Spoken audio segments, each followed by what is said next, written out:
ఇంగ్లీష్‌లో ఒక సామెత ఉందండి. Constipation is the mother of all diseases అంటారు. అంటే మలబద్ధకమే రకరకాల జబ్బులకి రీజన్ అంటారు.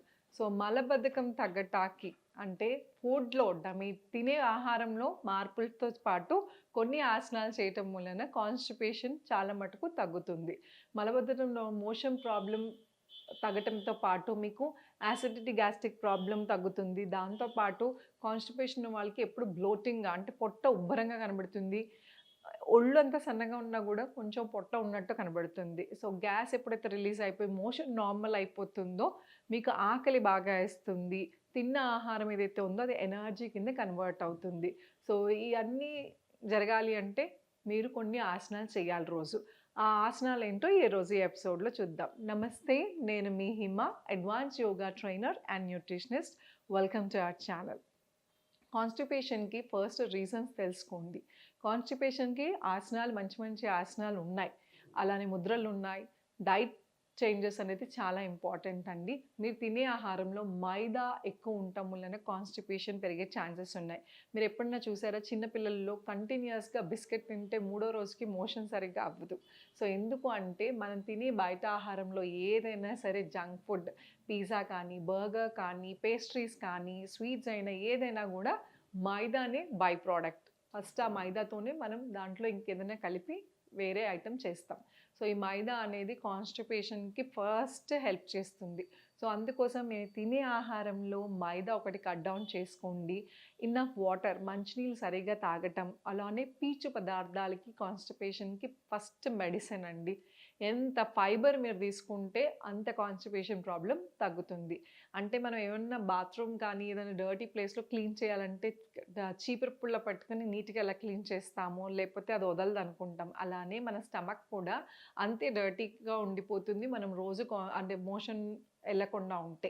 సో, 2, 3 డేస్ అలా అయిపోవటం మూలాన పొట్ట ఉబ్బరమే కాదు, మనకి మోషన్ వెళ్ళినప్పుడు ఆ 2, 3 డేస్‌కి కూడా విపరీతమైన స్టమక్ పెయిన్ కానీ, రెక్టమ్ దగ్గర పెయిన్ కానీ ఇలాంటివన్నీ మనకొస్తూ ఉంటాయి. సో, అందుకోసమని ఫైబర్ రిచ్ ఫుడ్ అనేది చాలా చాలా ఇంపార్టెంట్. సో, మీ తినే ఆహారంలో ఎస్పెషల్లీ పీచు ఉండేది బీరకాయ కానీ, బీన్స్ ఫ్యామిలీ కానీ, కొబ్బరి యాడ్ చేసుకోవటం ఇలాంటివన్నీ ఫైబర్ తినటం వలన మాక్సిమం కాన్‌స్టిపేషన్ ఒక 80% దాకా తగ్గిపోతుంది. ఈ ఆసనాలు చేయటం వలన ఇంకొంచెం మీకు ఈజీగా రెస్ట్ ఆఫ్ ద పర్సన్ కూడా హెల్ప్ అవుతుంది. సో, మీ డైట్‌లో చేంజెస్ చేసుకుంటూ ఈ ఆసనాలు చేయండి. ఖచ్చితంగా మీకు డిఫరెన్స్ అయితే తెలుస్తుంది.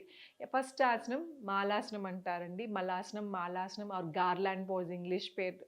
సో, ఏది చేసినా కూడా ఎర్లీ మార్నింగ్ ఈ ఆసనం చేయటం వలన ఆ రోజు మొత్తంలో ఎప్పుడైనా చేసుకోవచ్చు. ఈ ఆసనం మీరు చూస్తే కూడా సిట్టింగ్ స్క్వాట్ పొజిషన్ అంటారు. సో, స్క్వాట్స్ చేస్తాం కదా! అలాగా కూర్చొని. ఇది ఇదివరకు కాలంలో ముగ్గులు వేసేటప్పుడు squatting position or Indian toilets use చేయటం వలన అండ్ ఈ వెస్టర్న్ టాయిలెట్స్ ఎప్పుడైతే మనకి ఇంట్రొడ్యూస్ అయినాయో, మనకి స్టార్ట్ అయినాయో యూజ్ చేయటం అప్పటి నుంచే కాన్‌స్టిపేషన్ ప్రాబ్లమ్ ఎక్కువైందంట స్టడీ ప్రకారం. So, Indian toilets maximum use చేయండి ఉన్నవాళ్ళు. పెద్దవాళ్ళకి ఇబ్బంది ఉంటే తప్ప వెస్టర్న్‌వి యూజ్ చేయకండి.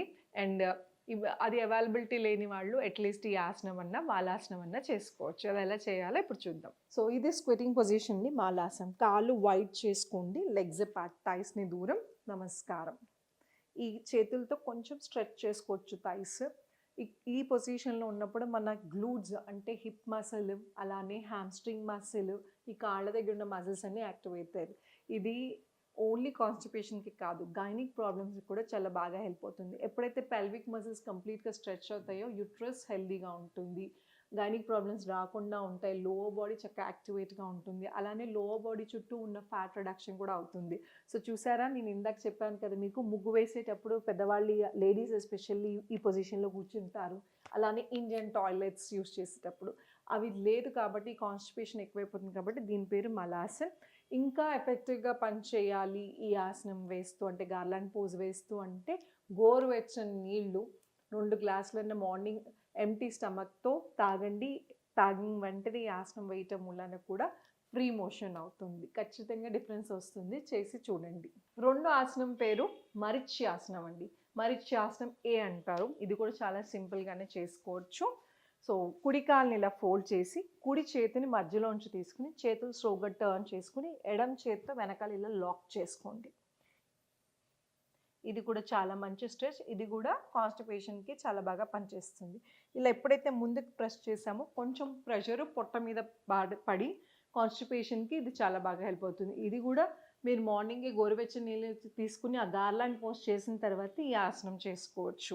సో ఈ చెయ్యి అందని వాళ్ళు ఎంతవరకు వస్తే అంతవరకే. ఇక్కడ దాకా వస్తే ఇక్కడ దాకే. లేదా మీరు ఏదైనా టవల్ గానీ, చున్నీ సహాయంతో కూడా ఇలా హోల్డ్ చేయొచ్చు.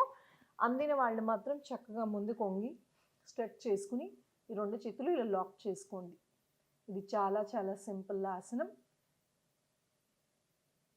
ఇది ఎంతసేపు ఉండాలంటే ఎంతసేపు మీరు ఉండగలిగితే అంతవరకు. ఆసనం వేసిన తర్వాత 10 కౌంట్ చేసుకోండి. అలా స్లోగా టైం పెంచుకుంటా ఉండండి. గుర్తుపెట్టుకోండి, ఏ ఆసనం అన్నా ఎన్నిసార్లు చేసామనేది కాదు, ఎంతసేపు ఆ ఆసనంలో ఉన్నామనేది చాలా చాలా ఇంపార్టెంట్. మూడో ఆసనం పేరు భుజంగాసనం అండి. భుజంగాసనం కూడా 2 కాళ్ళు దగ్గర తెచ్చుకుని చేతులు నడుము పక్కన, చిన్ ఆన్ ద ఫ్లోర్, గెడ్డం కింద పెట్టి స్లోగా పైకి లేయండి. భుజంగాసనం చేసినప్పుడు చేతులు అంత దూరం ఉంచకుండా దగ్గరికి, అలానే భుజాలని ఇలాగా ఉంచేయకుండా, ష్రగ్ చేయకుండా షోల్డర్ని కొంచెం వైడ్ ఓపెన్ విరిచినట్టు పెట్టండి. చిన్ అప్, గొడ్డం కొంచెం పైకి, తల మొత్తం పైకి ఎత్తకుండా చిన్ కొంచెం పైకి ఎత్తి పైకి చూడండి. ఈ ఆసనం చేసినప్పుడు బొడ్డు కింద భాగం కిందే టచ్ అవ్వాలి, కిందే ఉండాలి. లోవర్ అబ్డామన్ కిందే ఉండాలి. నడుము మీదే ధ్యాస. Slowly down, just relax. చూసారు కదా, చిన్న సింపుల్ ఆసనాస్. ఇవి కాకుండా ముద్రలు ఉన్నాయి, రకరకాల ఆసనాలు ఉన్నాయి. అలానే క్లీనింగ్ ప్రాసెస్ కూడా ఉంటుంది. శంఖ ప్రశ్నాన అలాంటివి ఏమైనా చేసుకోవచ్చు. కానీ మీరు కంచి ట్రైనర్ అండర్లోనే ఇలాంటివి ఏమైనా చేయాలి. ఈ ఆసనాస్ మాత్రం పెద్ద సైడ్ ఎఫెక్ట్స్ ఏముండవు, ఎవరైనా ఎప్పుడైనా చేసుకోవచ్చు.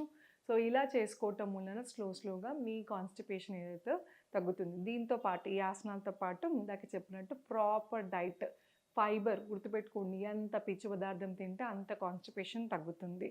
సో మీ పిల్లల్లో కూడా మ్యాక్సిమం ఫైబర్ ఉండేటట్టు ఆకుకూరలు తిన్న రోజు, ఆకుకూరలు తినని రోజు కూడా నెక్స్ట్ డే మీ మోషన్ డిఫరెన్స్ అంటే స్ట్రగుల్ అవుతూ వెళ్లకుండా చాలా స్మూత్గా అయిపోతుంది. సో ఈ చిన్నపాటి చేంజెస్ చేసుకుని ఏదైతే మైదాకు సంబంధించిన or any kind of whites refined తగ్గించేసేయండి. రిఫైన్ లేకుండా న్యాచురల్గా ఏది దొరుకుతుందో అవన్నీ తీసుకోండి. అంటే హస్క్ ఉండాలి. ఫైబర్ అనేది ఎంత ఇంపార్టెంటో, అలానే చపాతీ పిండి కానీ అన్నంతో సహా, రైస్తో సహా ఏది తీసుకున్న గ్రెయిన్స్ దాని మీద పొట్టు ఉండాలి. పొట్టు తీసేస్తాము, అప్పుడు రిఫైన్డ్ అవుతుంది. సో అది ఎప్పుడైతే తీసుకుంటామో టేస్ట్ బాగుండొచ్చు, బట్ కాన్స్టిపేషన్ ప్రాబ్లమ్స్ ఇవన్నీ వచ్చేస్తాయి. సో గోధుమ పిండి కూడా ఆడించుకుని చక్కగా వాడుకోండి. అన్నీ సాఫ్ట్గా మెత్తగా ఉండాల్సిన అవసరం లేదు. కొంచెమన్నా హస్క్ ఉండాలి. హస్క్ అంటే దాని మీద ఉన్న పొట్టు. ఫస్ట్ లేయర్, సెకండ్ లేయర్లోనే మనకి బి కాంప్లెక్స్ ఉంటుంది. కావాల్సిన న్యూట్రిషన్ ఫుడ్ అంతా పైనున్న హస్క్లోనే ఉంటుంది. పొట్టు ఎప్పుడైతే తీసేస్తామో అప్పుడే మనకి హెల్త్ ఇష్యూస్ స్టార్ట్ అయినాయి. సో ఇదివరకు కాలంలో ఇవన్నీ ఏం చేసేవాళ్ళం కాదు. రిఫైన్డ్ ఫుడ్ అనేదే ఉండేది కాదు. సో రిఫైన్డ్ ఫుడ్ తగ్గించేసుకుని న్యాచురల్గా మీ ఉన్న ఆహారంలో ఎన్ని కూరగాయలు, ఒక పూట లంచ్లో మీరు సపరేట్గా సాలెడ్స్ అవి తినాల్సిన అవసరం కూడా లేదు. 2 కూరగాయలన్నా మీ భోజనంలో ఇంక్లూడ్ అయ్యి ఉండాలి. ఒక ఆకుకూర, పప్పు ఉంటే పప్పుతో పాటు ఇంకొక ఆకుకూర, పాలకూర పప్పు కానీ ఆర్ బచ్చలాకు పప్పు కానీ, అలాగే ఏదైనా పప్పుతో ఖచ్చితంగా చేయండి. దాంతోపాటు ఏ పప్పు అయినా యూజ్ చేసేటప్పుడు దాన్ని అరగంటన్నా నానపెట్టాలి. లేదంటే కూడా దాని నుంచి మనకి యాసిడిటీ ఫామ్ అవుతుంది. ఇది పాత పద్ధతే. సో మళ్ళీ మీరు కూడా స్టార్ట్ చేయండి, ఖచ్చితంగా డిఫరెన్స్ ఉంది. లైట్గా దోరగా వేయించవచ్చు. లేదు అంటే అరగంటన్నా నానపెట్టండి. అలా నానబెట్టడం మూలన యాసిడిటీ ప్రాబ్లం ఉండదు. అలాగే మీకు కుకింగ్ టైం కూడా ఆటోమేటిక్గా తగ్గిపోతుంది. నానిపోయి ఉంటుంది కాబట్టి మీకు ఎక్కువ ప్రెషర్ కుకింగ్ అవసరం లేదు, తొందరగానే కుక్ అయిపోతుంది. సో ఈ చిన్నపాటి జాగ్రత్తలు తీసుకుంటే కాన్స్టిపేషన్ నుంచి మీరు బయటపడచ్చు. ఇలాంటి ఎన్నో టిప్స్, ఆసనాలు, ప్రాణాయామ, ఫేషియల్ ఇవన్నీ మా రెగ్యులర్ క్లాసెస్లో కూడా ఇంక్లూడ్ అయ్యి ఉంటాయి. సో ఇంట్రెస్ట్ ఉన్న వాళ్ళు కింద స్క్రోల్ అవుతున్న నెంబర్కి కాల్ చేసి మీ పేరు రిజిస్టర్ చేసుకోండి. కొత్త బ్యాచెస్ ఫస్ట్ నుంచి స్టార్ట్ అవుతాయి.